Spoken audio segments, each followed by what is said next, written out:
mengikuti pembelajaran hari ini, Ibu harap kalian dapat yang pertama mengetahui syarat wudu, yang kedua mengetahui rukun wudu, yang ketiga mengetahui sunnah wudu, yang keempat mengetahui hal-hal yang membatalkan wudu, dan yang terakhir mengetahui tata cara dalam berwudu. Wudu artinya bersuci dengan air. Selain itu, wudu juga menjadi salah satu syarat sahnya sholat.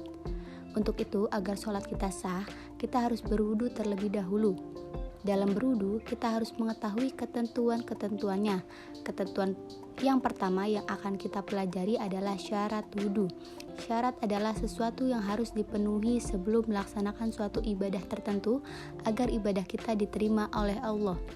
Adapun syarat wudu sebagai berikut. Yang pertama, Islam. Jika kalian tidak beragama Islam, tentunya wudu kalian tidak akan sah. Kedua, tamyiz atau dewasa. Bagi anak kecil yang belum tamyiz, maka wudunya tidak sah, tetapi wudu harus diajarkan sejak kecil. Ketiga, bersih dari hadas besar. Contoh hadas besar adalah perempuan yang sedang haid atau nifas. Yang keempat, menghilangkan sesuatu yang menghalangi air sampai ke kulit, seperti kutek atau make up yang tebal yang dapat menghalangi air sampai ke kulit. Yang terakhir, yang kelima, menggunakan air yang suci dan mensucikan. Dalam berwudu harus menggunakan air yang suci seperti air laut, air sungai, air sumur, air hujan, dan embun. Ketentuan wudu yang kedua adalah rukun wudu. Rukun wudu adalah segala sesuatu yang harus dikerjakan saat berwudu.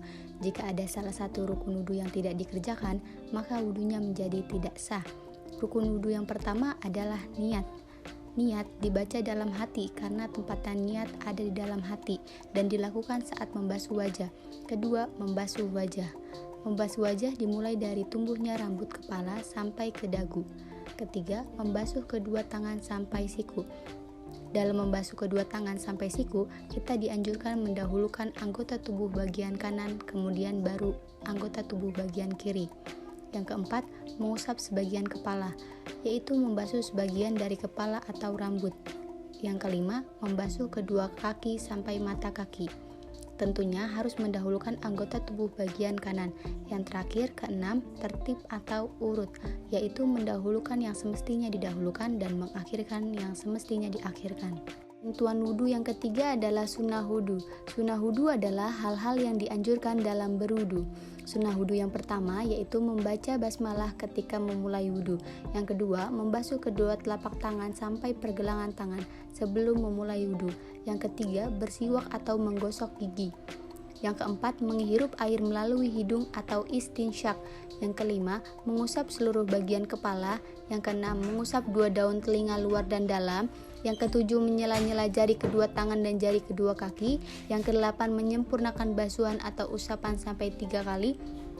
Kesembilan, mendahulukan anggota tubuh yang kanan. Kesepuluh, menghadap kiblat. Kesebelas, diam tidak berbicara. Kedua belas, berdoa sesudah wudu. Ketentuan wudu yang selanjutnya adalah hal-hal yang membatalkan wudu.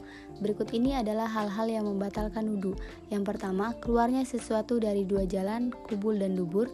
Yang kedua, tidur yang menyebabkan seseorang tidak sadar, tidur secara berbaring atau bersandar pada tembok. Ketiga, hilang akal karena gila, pingsan, ayan, dan mabuk. Yang keempat, menyentuh kemaluan dengan telapak tangan. Yang kelima, bersentuhan kulit antara laki-laki dan perempuan tanpa penghalang.